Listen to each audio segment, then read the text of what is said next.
300,000 years ago, our ancestors were not yet who we are today. They did not build cities, they did not farm the land, they did not know the world beyond the horizon. At this time, Homo sapiens had only just emerged in Africa, not as rulers of the planet, but as one fragile species among many. They lived in small groups, rarely more than 30 or 40 individuals at a time. Every day was shaped by the same simple question: would they survive until tomorrow? Africa, at that moment, was not the harsh land many imagine today. Large parts of the continent were greener. Rivers flowed where deserts now exist. The Sahara, which we know as an endless sea of sand, was once dotted with lakes, grasslands, and wildlife. For early humans, Africa was not a prison, it was home. Archaeological evidence tells us that these early humans hunted, gathered, and moved slowly across familiar territories. Stone tools from this period, found in Ethiopia, Kenya, and Morocco, show careful craftsmanship. Passed from one generation to the next, they were learning, adapting, surviving. But they were not planning journeys. They were not dreaming of distant lands. There was no concept of leaving Africa. At this time, humans were not alone. Africa was shared with other human species, early relatives who walked upright, used tools, and competed for the same resources. Life was balanced, but fragile, and balance, in nature, rarely lasts. Slowly, almost imperceptibly, the world around them began to change. Not in years, not even in centuries, but over tens of thousands of years. Rainfall patterns shifted, lakes shrank, grasslands retreated. The environment that had once supported early human life began to demand more. More movement, more adaptation, more risk. These changes were not sudden disasters. There were no alarms, no single moment of collapse, only quiet signs. Animals migrating earlier each year, water sources becoming seasonal, hunting grounds producing less food than before. For early humans, these signs were not warnings of extinction, but signals to move. And so they did. Not all at once, not with intention, not with maps or destinations. One small group followed a herd a little farther than usual. Another searched for water beyond familiar valleys. Children were born in places their grandparents had never seen. Step by step, generation by generation, humanity began to drift. At the time, no one knew what was happening. But this slow movement, driven by climate, survival, and necessity, would become the most important journey in human history. The moment when humans began to leave Africa was not marked by ambition, but by need. And that need would change the world forever. In order to understand why the first humans had to leave Africa, we must first understand what Africa was becoming, and why staying was no longer enough. But before humans ever left Africa, before the first step beyond familiar lands, there is something we must understand. For tens of thousands of years, Africa did not simply host human life. It shaped it. Around 300,000 years ago, early Homo sapiens were still changing, slowly, quietly. Their bodies were becoming more efficient at long-distance walking. Their brains were growing, not just in size, but in complexity. This was not a sudden leap. It was the result of constant pressure. Africa demanded awareness. It demanded memory. It demanded cooperation. Those who failed to adapt did not leave descendants. Archaeological sites across Africa tell this story in fragments. In Jebel Irhoud, Morocco, stone tools, dated to nearly 315,000 years ago, reveal early human craftsmanship. In Omo Kibish, Ethiopia, fossil remains show faces that already resemble our own. In Kenya and Tanzania, Ancient campsites mark repeated returns to the same locations, evidence of learned landscapes. These were not wandering creatures. They knew their land. Yet, even in this period, life was never easy. Early humans lived exposed to the elements. They had no permanent shelters. Fire, though known, was not always controllable. Every injury, every illness carried the risk of death. Survival depended on the group, sharing food, protecting the young, remembering where water could still be found when the dry season came. Importantly, Africa was not empty. Early Homo sapiens shared the continent with other human relatives. Different populations, similar needs. Competition was not constant violence, but it was constant pressure. The same animals were hunted. The same water sources were used. The same territories were revisited again and again. Balance existed, but it was delicate. For a long time, that balance held. Climate cycles came and went. Wet periods turned deserts green. Dry periods returned grasslands to dust. Human populations adapted by moving within Africa itself, north and south, east and west. This was not migration as we imagine it today. It was familiarity extended. But around 150,000 years ago, something began to shift. Not abruptly, not catastrophically, but persistently. Climate records show increasing instability. Rainfall became less reliable. Wet periods shortened. Dry periods lasted longer. Lakes that had existed for thousands of years began to shrink. And when water disappears, everything follows. Animals migrated earlier. Plant life retreated. Hunting required longer journeys with less certainty. For small human groups, this meant difficult choices. Stay and risk starvation. Move and face the unknown. At first, movement remained local. A valley abandoned, a familiar route extended slightly farther than before.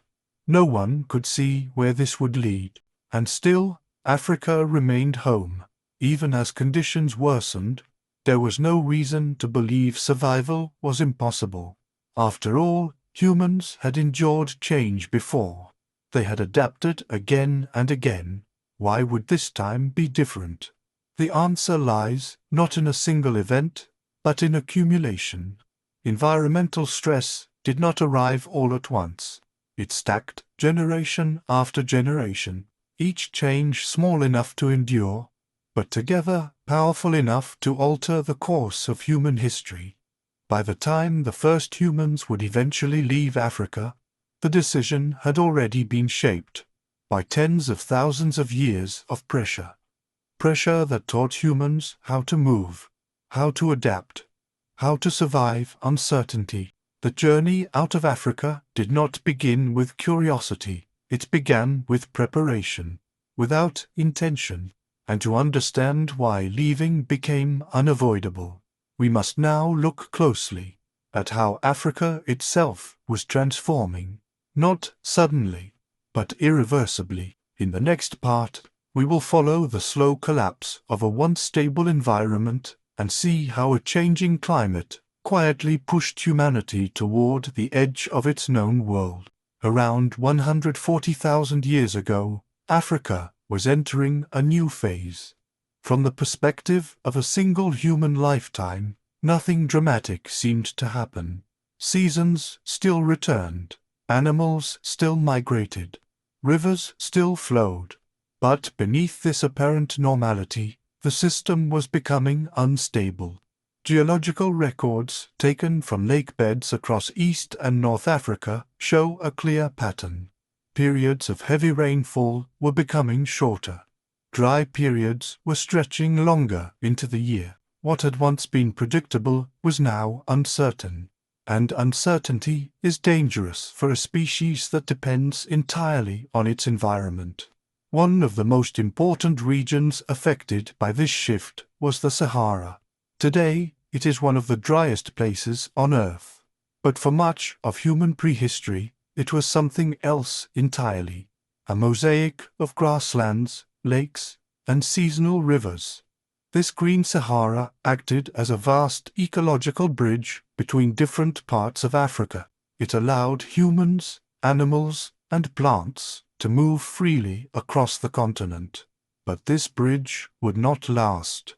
Between 130,000 and 110,000 years ago, the Sahara began to dry once again. Not all at once, not everywhere at the same time. Lakes shrank into wetlands. Wetlands turned into open plains. Plains slowly became desert. As this happened, human groups were pushed closer together. The land that once supported many now supported fewer. Archaeological evidence from this period shows increasing reuse of the same sites, campsites revisited more frequently, hunting grounds exploited more intensely. This tells us something important. Humans were not expanding, they were compressing. With fewer reliable resources, every decision carried more weight. Choosing where to camp, when to move, which direction to follow migrating animals. Archaeological evidence from this period shows increasing reuse of the same sites, campsites revisited more frequently, hunting grounds exploited more intensely. This tells us something important. Humans were not expanding, they were compressing. With fewer reliable resources, every decision carried more weight. Choosing where to camp, when to move, which direction to follow migrating animals. Mistakes became more costly. A wrong choice could mean hunger, or exposure, or death. It is during this time that we see signs of growing social complexity, not because life was improving, but because cooperation became essential. Sharing food was no longer optional. Knowledge of the landscape became a form of survival. Who remembered where water remained longest during the dry season? Who knew which plants could still be eaten when others failed? Memory became as important as strength. Around 120,000 years ago, something else happened. Small groups of humans began to reach the northern edges of Africa more frequently, not to leave the continent, but to survive its changing interior. The Nile Valley, the eastern Mediterranean coast, the Horn of Africa. These regions acted as refuges, places where water, animals, and plant life lasted longer than elsewhere. For generations, humans clustered in these zones, living closer together than ever before. And when populations concentrate, pressure increases, not just on resources, but on relationships. Conflict, when it occurred, was likely brief and localized. But competition was constant. Who reached the water first? Who hunted the remaining herds? Who claimed the safest shelters? Over time, the margins grew thinner. It is important to understand this moment clearly. Humans did not leave Africa because it suddenly became unlivable. They left because it became unreliable. And unreliability is more dangerous than hardship. Around 110,000 years ago, the climate shifted again. Sea levels began to fall as ice accumulated farther north. What this meant was subtle but profound. Coastlines extended outward.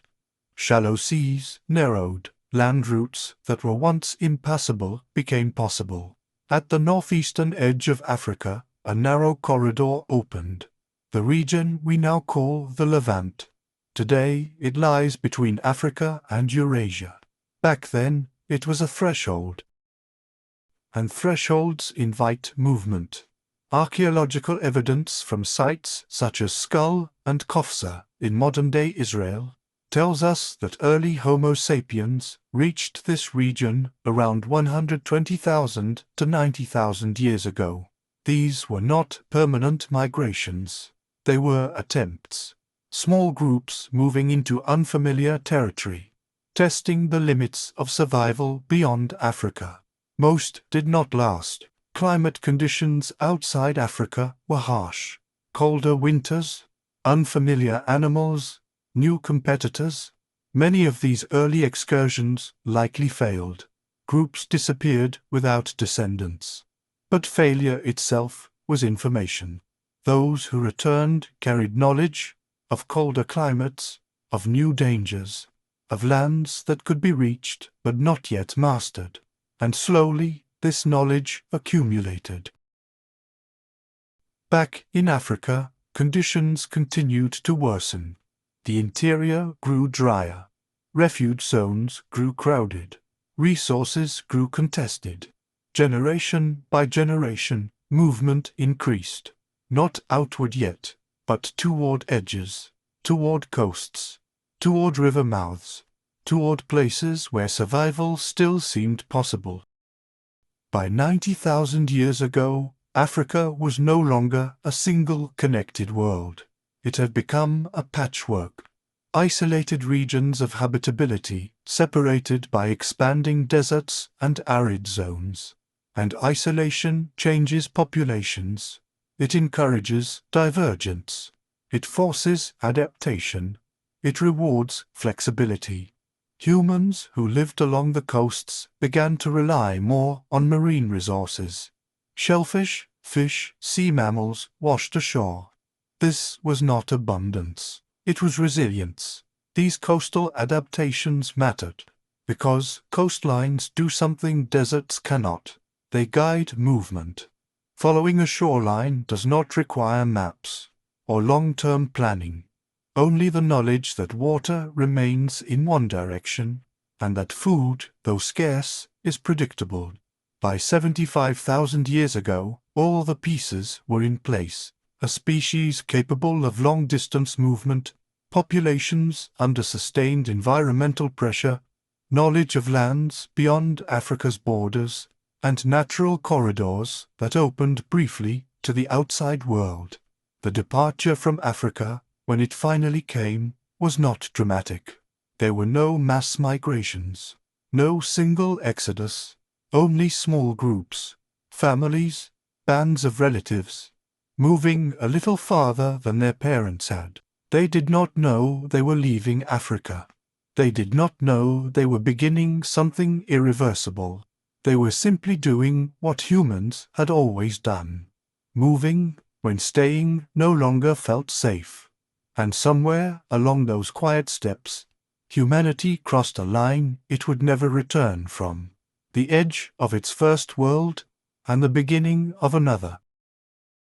In the next part, we will follow those first true steps beyond Africa and see how a species shaped by one continent began to encounter a world it was never meant to master, yet would. By 70,000 years ago, the world was entering a period of profound instability. Far to the north, vast ice sheets were expanding. Glaciers advanced across Europe and Asia. Sea levels dropped by tens of meters. To humans living in Africa, these distant changes were invisible, but their effects were not. As global temperatures fell, rainfall patterns shifted once again. In much of Africa, dry seasons grew longer. Wet seasons became shorter and less reliable. Rivers that once flowed year-round now ran only part of the year. Water became a memory rather than a certainty. For human groups living inland, this was devastating. Hunting required traveling farther. Gathering provided less return. Energy was spent simply reaching resources that once lay nearby. The cost of staying increased. Along the coasts, however, the story was slightly different. Lower sea levels exposed new shorelines. Rocky intertidal zones expanded. Marine life became more accessible. Shellfish, crustaceans, and fish offered a dependable, though limited, source of food. These resources could not support large populations, but they could sustain small ones. And small groups were exactly what humans had become.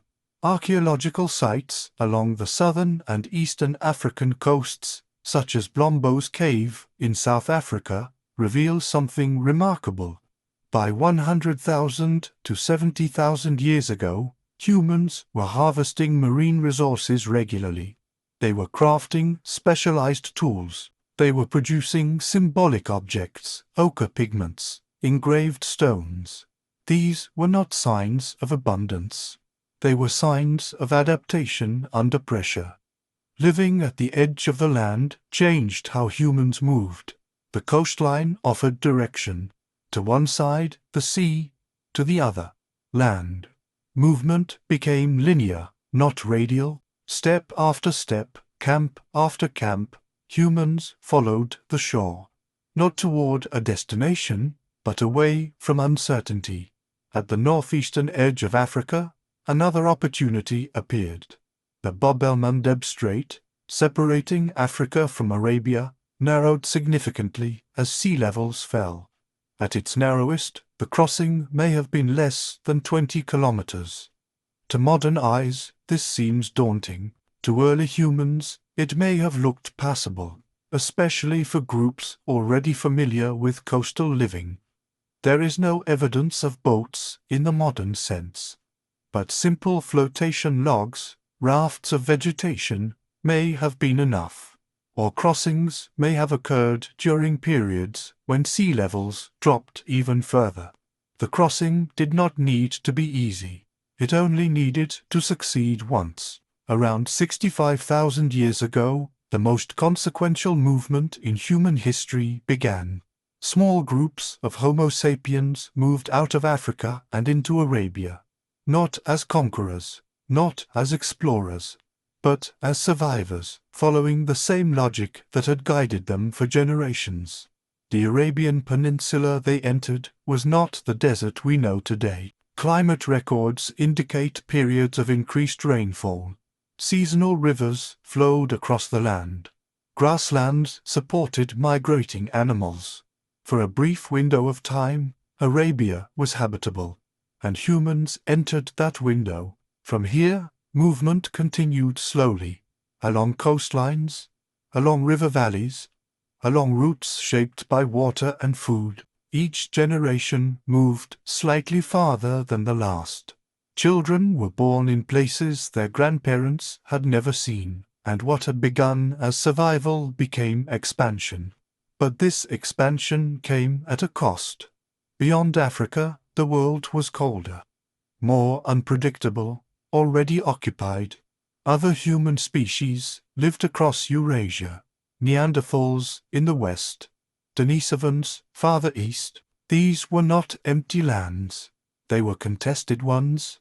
Early encounters were likely rare, separated by distance, separated by climate, separated by unfamiliarity, but contact did occur.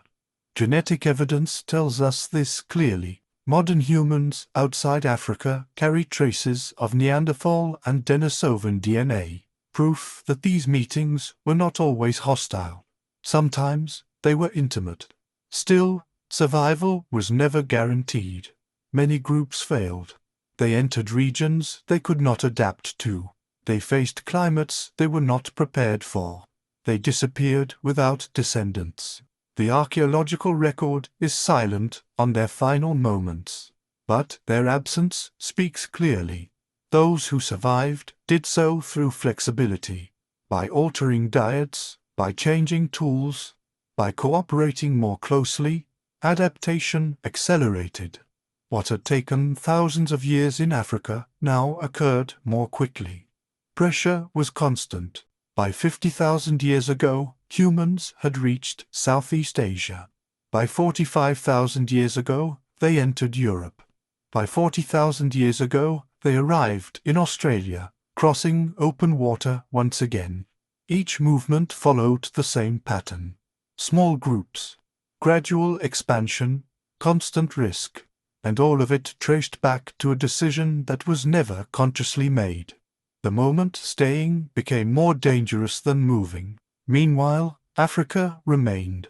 Populations continued to live, adapt, and survive within the continent. They did not fail, they endured. And in doing so, they preserved the deepest genetic diversity of our species. To this day, Africa holds more human genetic variation than the rest of the world combined, a reminder of where humanity spent most of its history. The story of human migration is often told as a triumph, a tale of exploration and dominance. But in truth, it began as something quieter, a response to pressure, a series of small decisions, a willingness to move when the land could no longer promise survival. Humans did not leave Africa because they wanted to. They left because Africa was changing, and they changed with it. In the final part, we will step back and look at what this journey truly meant, not just for where humans went, but for who humans became. By the time humans had spread across much of the Old World, the forces that first pushed them out of Africa were still at work. Climate did not stabilize. It never does. Instead, it continued to fluctuate, sometimes gently, sometimes violently. Ice ages advanced and retreated. Sea levels rose and fell. Habitats expanded, then vanished. Human survival depended on responding to these shifts again and again. What is often overlooked is that leaving Africa did not end hardship. In many ways, it intensified it. Outside Africa, humans encountered environments they had never evolved for. Extreme cold, dense forests, high-altitude landscapes, new predators, new diseases. Every region demanded a new solution. In Europe, winters tested endurance. Clothing had to improve. Shelters became more sophisticated. Fire was no longer optional. It was essential. Groups that failed to adapt quickly did not last. In Asia, landscapes were vast and varied. From frozen tundra to tropical rainforest, humans were forced to become generalists. They learned to hunt new animals, to exploit new plants, to read unfamiliar terrain. The ability to learn became the most valuable trait of all. In Australia, the challenge was isolation. Once humans arrived, there was no easy return. Water was scarce. Soils were poor. Animals were unlike anything humans had encountered before. Yet humans survived, not by overpowering the land, but by understanding it. These adaptations did not occur because humans were superior. They occurred because humans were pressured. Pressure accelerates change. Meanwhile, the populations that remained in Africa continued along their own paths. They faced droughts. They endured floods. They adapted to shifting ecosystems. Africa remained a continent of movement, diversity, and resilience. There was no single African experience. There were many. Genetic studies reveal this clearly. The deepest branches of the human family tree are found within Africa. Some populations diverged early and remained isolated. Others mixed repeatedly over tens of thousands of years. This genetic richness is not accidental. It is the result of time, more time than any other continent had. Outside Africa, human history was compressed. Movement was faster. Change was quicker. Extinction was closer. Within Africa, humanity had room to breathe, to fail and recover, to experiment and persist. This difference shaped who we are today. It explains why all non-African humans descend from a relatively small number of ancestors. It explains why genetic diversity decreases the farther one travels from Africa. Each step away was a narrowing, each migration a filter, and yet none of this was planned. There was no moment of decision, no council, no vision of a global species. Only pressure, response, and survival. The phrase "out of Africa" suggests a single event, but in reality, it was a process, a slow release. Africa did not expel humanity in one dramatic moment. It loosened its grip over tens of thousands of years. The land that had shaped humans so completely, eventually became too unstable to support all of them, and so humanity spread, not as conquerors, but as carriers of a way of life forged under pressure. Looking back, it is tempting to see inevitability, to believe humans were destined to leave Africa. But destiny had little to do with it. Chance played its role. So did failure. So did loss. Entire lineages vanished. Only a few endured. Those who survived carried Africa with them, in their bodies, in their behaviors, in their social bonds. Even today, traces of that origin remain, in how humans cooperate, in how they move, in how they adapt to uncertainty. Africa was not simply the place where humans began, it was the place where humans learned how to survive change, and that lesson proved portable. As humans spread across the planet, they transformed ecosystems, some unintentionally, some irreversibly. Large animals disappeared, landscapes changed, human presence became a force of nature. But this, too, was not intentional. It was consequence, the long shadow of a journey that began under pressure. When we ask why the first humans had to leave Africa, we are not asking about ambition, we are asking about vulnerability, about what happens when a species reaches the limits of its environment. Africa did not fail humanity, nor did humanity abandon Africa. Their relationship simply changed. What began as a response to climate and scarcity became the foundation of global human history. Every language, every culture, every society, all trace back to that slow, quiet movement. And even now, tens of thousands of years later, the same forces remain. Climate still shifts. Resources still strain. Movement still follows pressure. The story of the first migration is not finished. It is ongoing, because the reason humans once had to leave Africa is the same reason humans continue to move today. Not because they want to, but because the world around them changes, and survival demands response. By around 60,000 years ago, pressure inside Africa had not disappeared. In fact, for many groups, it had intensified. The interior regions continued to dry. Seasonal rains became unreliable. Land that once recovered after drought now struggled to do so. For those who remained inland, survival demanded constant movement, and movement carries risk. Every relocation meant uncertainty, unknown water sources, unfamiliar animal behavior, new rival groups. The farther a group moved from its remembered landscape, the less reliable the experience became. Memory, once a strength, began to lose its power. This is why coastlines mattered so deeply. Along the shore, change was slower. Tides followed predictable rhythms. Marine life returned again and again to the same places. Food was not abundant, but it was reliable. Reliability meant survival. Over generations, coastal populations became increasingly distinct. They spent more time near the sea. They refined tools for fishing and gathering shellfish. They learned to read tides, currents, and seasonal patterns. This was not innovation for progress. It was innovation for endurance. Genetic evidence suggests that many of the groups who eventually left Africa came from these coastal populations. They were already accustomed to narrow resource margins, already skilled at moving along linear environments, already living at the edge.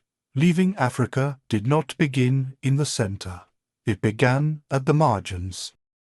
Around this time, global climate entered another unstable phase. Ice sheets expanded further north. Sea levels dropped again. Land bridges widened.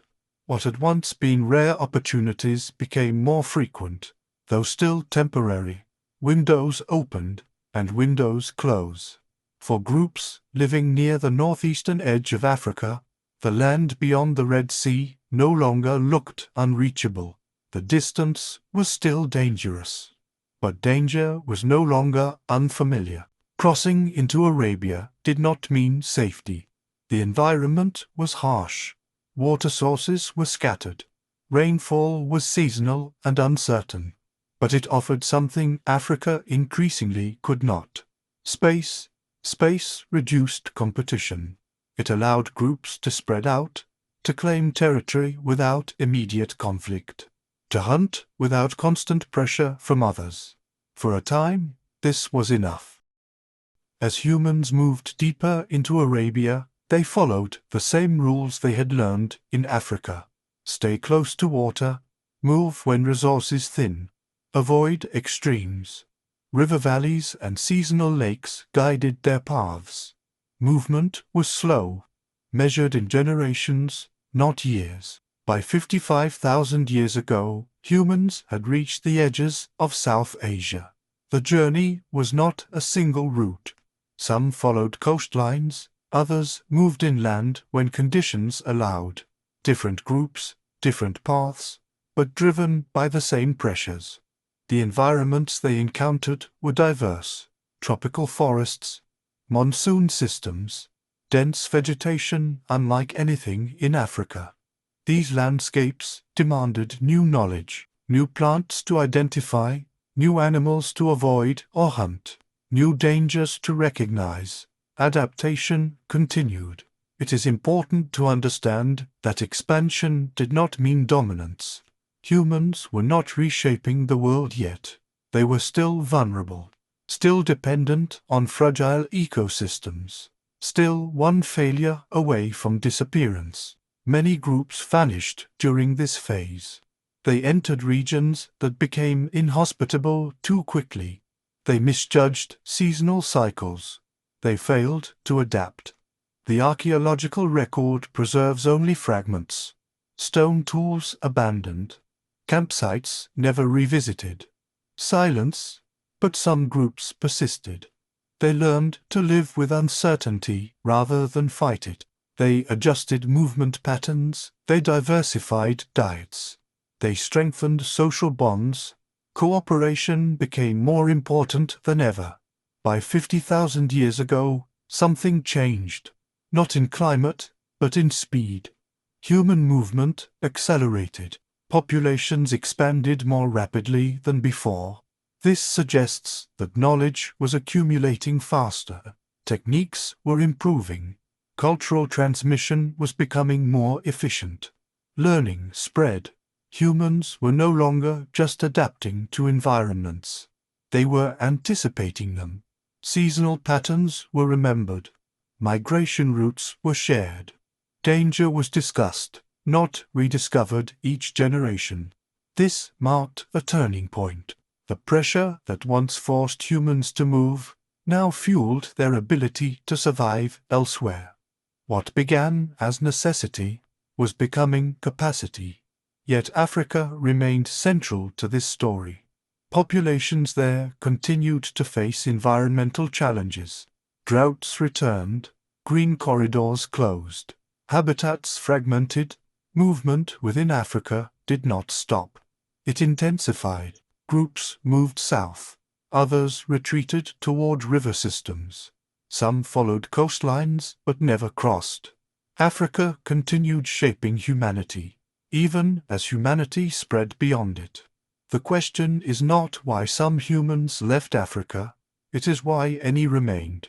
And the answer is the same as always: adaptation. Those who stayed learned to survive in increasingly fragmented landscapes.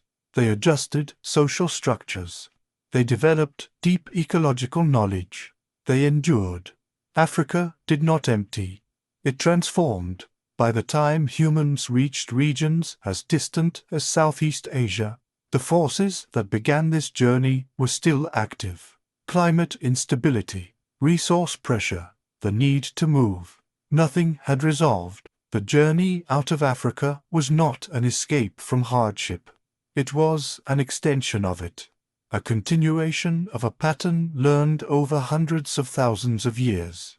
As we move forward, We will see how this pressure-driven expansion reshaped humanity in ways no environment ever had before, and how, by adapting to the world, humans began slowly to change it. As the climate continued to shift, the world beyond Africa was no longer entirely unreachable. By around 70,000 years ago, the northern edges of Africa were changing dramatically. What had once been barriers, deserts, dry corridors, hostile zones, began to open briefly, then close again.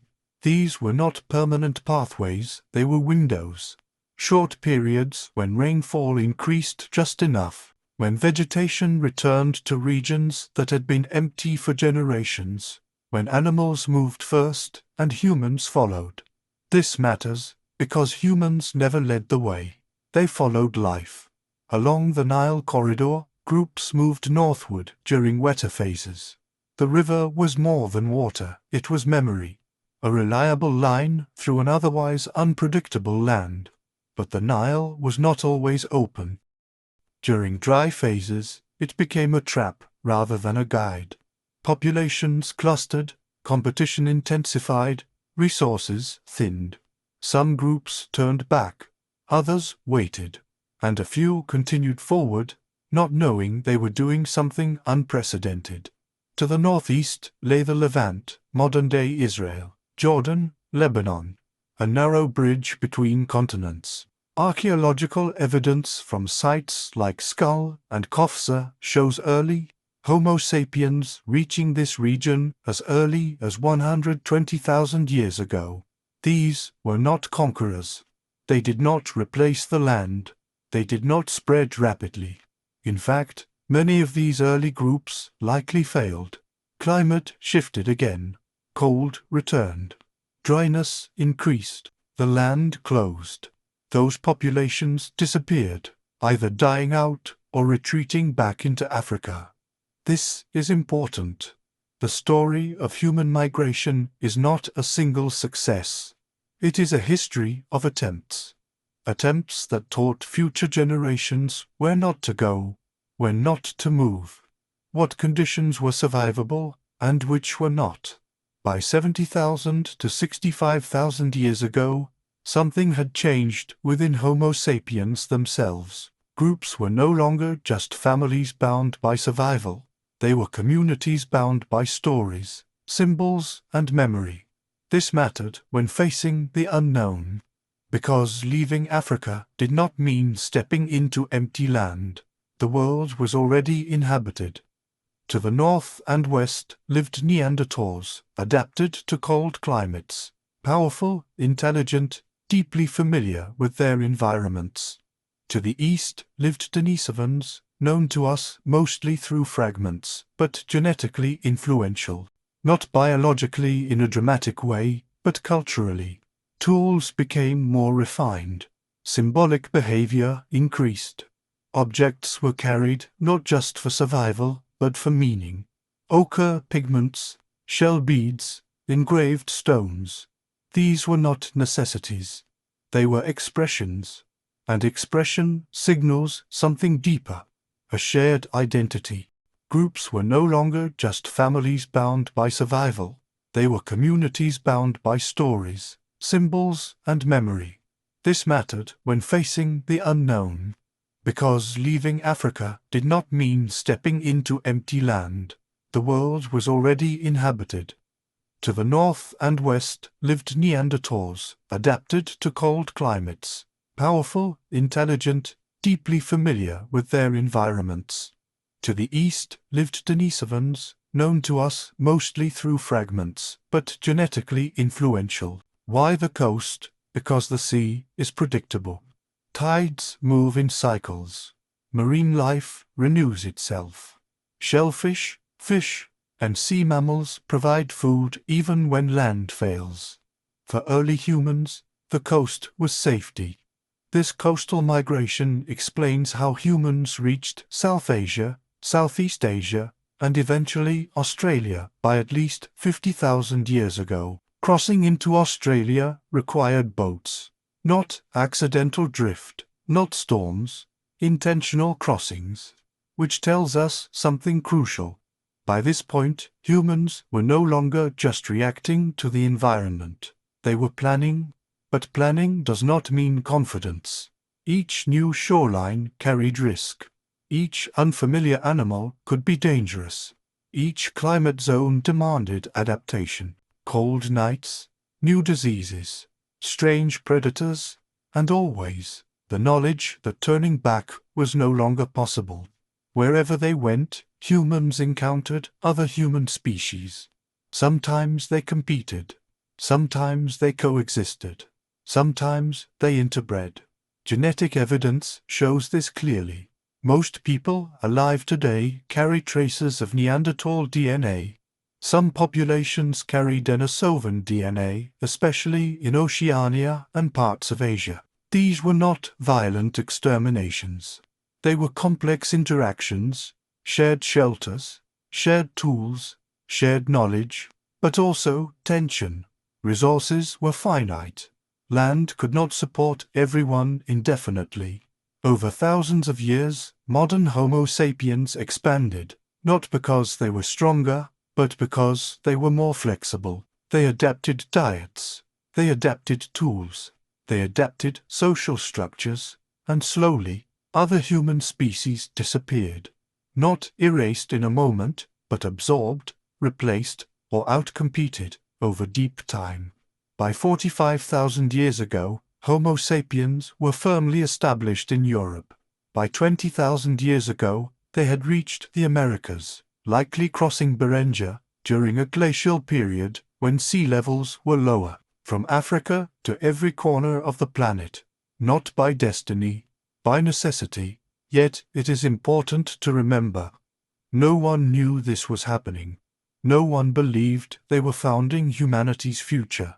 They were simply surviving one generation at a time, seeking water, seeking food, seeking safety for their children. Africa did not push humans out with force. It trained them patiently, relentlessly, until leaving became possible. And once it was possible, staying was no longer required. In the next part, we will slow down again and look closely at the emotional cost of this journey, what it meant to leave familiar skies, familiar animals, familiar lands, and how, even as humans spread across the world, Africa never truly left them. Even as humans moved farther from Africa. The journey was never only physical, it was emotional. Every step away from familiar land carried loss. Landscapes were not just resources, they were memory. Certain hills marked successful hunts. Certain trees meant shade at midday. Certain sounds at night meant danger or safety. Leaving meant abandoning knowledge that had taken generations to build. Imagine standing at the edge of land your ancestors had walked for tens of thousands of years, and choosing not to return. There were no maps, no certainty, only trust in the group and in experience. As humans entered colder regions, the rules changed. In Africa, survival meant endurance. In Eurasia, survival meant insulation. Clothing became essential, not optional. Animal hides were shaped, sewn, layered. Fire became central, not just for cooking, but for life itself. Cold punished mistakes. A single wet night could kill. A broken shelter could mean death by morning. This pressure reshaped human behavior. Groups became tighter. Knowledge became sacred. Elders mattered more than ever. Those who remembered where to find flint, how to prepare hides. When animals migrated, storytelling was no longer entertainment. It was instruction. This is likely when language deepened, not just naming objects, but explaining sequences. If this happens, then do this. If the snow comes early, go there. If the fire dies, do not sleep. Mistakes were fatal. And because mistakes were fatal, humans learned to teach. This is one of the quiet revolutions of migration. Not technology, not weapons, transmission of knowledge. As humans spread across Europe, they encountered environments Neanderthals had mastered, caves used for generations, hunting routes perfected over centuries. For a time, modern humans likely learned from them how to track in snow, how to hunt large animals like mammoth and bison, how to survive winters that lasted most of the year. But coexistence was fragile. Climate continued to fluctuate. Ice advanced, retreated, advanced again. Resources shrank. And when resources shrank, tolerance fades. Over thousands of years, Neanderthal populations declined. Some were absorbed genetically, some were displaced. Some simply vanished as conditions worsened. By around 40,000 years ago, they were gone, not defeated in battle, but erased by time, pressure, and competition. Humans did not celebrate this. There is no evidence of triumph, only continuation. Farther east, humans entered vast open lands. Steppe, forest, tundra. Here, scale itself became a challenge. Distances were enormous. Herds moved unpredictably. Seasons were extreme. Humans responded by expanding social networks. Groups stayed connected across large areas. Objects traveled hundreds of kilometers. Shells from coasts appeared deep inland. This means one thing. Humans were no longer surviving alone. They were surviving as networks. And networks reduce risk. If one group failed, another might help. If one region dried, another might still provide. This strategy would become humanity's greatest strength. Eventually, humans reached the edge of continents, places where land simply ended. To cross further meant trusting something unseen: water. Crossing open water is one of the most psychologically difficult acts imaginable for a land species. No landmarks, no escape, no certainty. And yet, humans did it, again and again, island by island, generation by generation. Not because they were fearless, because staying was no safer than leaving. By the time humans reached the far edges of Asia and the islands of Southeast Asia, Africa was already distant, not just geographically, but in memory. Children were born who had never seen African landscapes, never felt its heat, never known its animals, and yet Africa remained present, in body proportions adapted for endurance, in social behaviors shaped by cooperation, in curiosity, the willingness to move, to test, to adapt. Africa was no longer a place, it was a foundation. The final Great Migration into the Americas would carry this legacy further than ever before, across a frozen land bridge into a completely new world. New animals, new dangers, new opportunities. And once again, humans would not know they were making history. They would simply move, because movement had always been part of who they were. In the next section, we will slow time even further and look at one question that lingers beneath all of this. Did humans choose to leave Africa? Or did Africa, slowly and silently, teach them that leaving was the only way forward? To ask whether humans chose to leave Africa is to assume choice existed in the way we understand it today. For early humans, choice was narrow. It was not, should we leave? It was, how do we survive this season? Africa did not expel humanity. It educated it. For hundreds of thousands of years, Africa exposed humans to instability. Rain came, then failed. Rivers flowed, then vanished. Abundance appeared, then withdrew. This rhythm shaped expectations. Early humans learned that nothing stayed the same, that permanence was an illusion, that flexibility mattered more than strength. By the time humans stood at the edges of Africa, they were already psychologically prepared to move. Movement was not rebellion against the land. It was obedience to its lessons. Consider what remained constant during migration. Not locations, not climates, not animals. What remained constant was behavior, cooperation, sharing, teaching, remembering. These behaviors were portable. They could survive anywhere. As humans entered new continents, they carried Africa with them, not in soil or stone, but in social structure. Small groups remained the core unit. Trust mattered. Exclusion was dangerous. A lone human did not survive. A group might. This explains something often misunderstood. Humans did not spread because they dominated environments. They spread because they fit into them. They adjusted diets. They adjusted tools. They adjusted expectations. When forests replaced grasslands, they hunted differently. When ice replaced soil, they built differently. When prey vanished, they waited or moved. This adaptability came at a cost. Every migration meant forgetting as much as learning. Plants once edible became useless. Animal behaviors had to be relearned. Seasonal patterns meant nothing in new latitudes. Mistakes were common. Many groups likely disappeared without trace. The archaeological record is silent about failure, but absence speaks loudly. For every successful migration, there were countless attempts that ended quietly. Children who did not survive winters, groups that chose the wrong valley, communities that trusted water sources that vanished. Human history is built on invisible loss.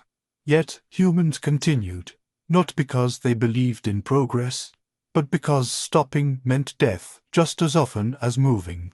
By 30,000 years ago, humans were everywhere it was possible to be. Deserts, frozen plains, tropical forests, high altitudes. Each environment demanded specialization, and specialization slowly changed humans again, not in essence, but in expression. Skin tones adapted to sunlight. Body shapes adjusted to temperature. Dietary tolerances shifted. But beneath these changes, the same core remained. The same species that once tracked animals across African savannas now tracked reindeer across ice fields. The same minds that once remembered seasonal water holes now memorized migration routes across continents. Leaving Africa did not make humans different. It revealed what they already were, a species shaped not by comfort but by uncertainty. And this brings us to a quieter truth. Africa was never abandoned. Even after tens of thousands of years, humans returned, genetically, culturally, symbolically. Modern genetic studies show this clearly. Africa holds the deepest human diversity on Earth, the longest, richest record of who we have been. Every human alive today carries African ancestry, not metaphorically, literally. No matter where humans traveled, Africa remained the beginning, and the reference point. It was the place where humanity learned how to be human, and that knowledge proved sufficient for every land that followed. As we approach the final stretch of this story, we will not look at where humans went next. We will look inward, at what this journey tells us about ourselves, about why movement still defines us, why borders feel temporary, why curiosity persists, and why, even now, after reaching every corner of the planet, the human story still feels unfinished. By this point in the journey, humans were no longer discovering the world. They were learning how to live within it. After tens of thousands of years of movement, adaptation, and loss, the age of constant migration began to slow. Not because humans stopped moving, but because movement was no longer the only answer. Around 20,000 years ago, the world entered one of its coldest periods, the last glacial maximum. Ice sheets covered much of the northern continents. Sea levels dropped by more than 100 meters. Land bridges appeared and then vanished again. For many human groups, there was nowhere further to go. This forced a change. Survival now depended less on finding new land, and more on understanding the land already occupied. People learned to wait, to store food, to plan across seasons, to invest in places rather than pass through them. This is where something subtle but profound began. Humans started forming deeper relationships with specific landscapes. Caves became homes, not shelters. River valleys became territories, not routes. Burial sites appeared places meant to be returned to, not left behind. The dead were remembered. Grave goods were placed carefully. Bodies were positioned deliberately. This tells us something important. For the first time, humans were thinking not only about survival, but about meaning, about continuity beyond a single life. And meaning changes how humans behave. As climates slowly stabilized after 15,000 years ago, human populations increased. With more people came new pressures. Land became crowded. Resources had to be managed. Conflict became more likely. Movement had once solved scarcity. Now it could create it. This tension pushed humans toward one of the most significant shifts in our history, the Neolithic transition. In multiple regions, independently, humans began to domesticate plants and animals. Not because farming was easier. It wasn't. Early farming was risky, labor-intensive, and nutritionally unstable. But it offered one thing migration no longer could: predictability. Fields could be guarded. Harvests could be planned. Surpluses could be stored. And once humans settled, society changed rapidly. Social hierarchies emerged. Property mattered. Borders appeared. Ironically, after tens of thousands of years of movement, humans began to limit it. Villages became towns. Towns became cities. And with permanence came both progress and cost. Disease spread more easily. Inequality grew. Violence became organized. Yet even in these settled societies, the legacy of migration never disappeared. Trade routes mirrored ancient paths. Curiosity drove exploration. When environments failed, people still moved. The instinct remained, because it had been written into humanity over hundreds of thousands of years. If Africa taught humans how to move, the rest of the world taught them when to stay. But the lesson was never absolute. Even today, humans migrate. For safety, for opportunity, for survival. The reasons have names now: war, climate, economy, but the feeling is ancient. A sense that staying is no longer possible. And so, we return to the question that began this story. Why did the first humans have to leave Africa? The answer is not dramatic. There was no single disaster. No moment of exile. Humans left because Africa changed, and because humans were capable of responding. Leaving was not a rejection of home. It was an extension of what home had taught them. Africa shaped the human body. It shaped the human mind. It shaped human behavior. And when the world beyond became reachable, humans did what they had always done. They adapted. They moved. They survived. Soft pause, long silence. Every human journey, ancient or modern, begins with the same uncertainty. A step away from what is known, toward something unseen. That step was first taken in Africa, and in a way, it is still being taken today.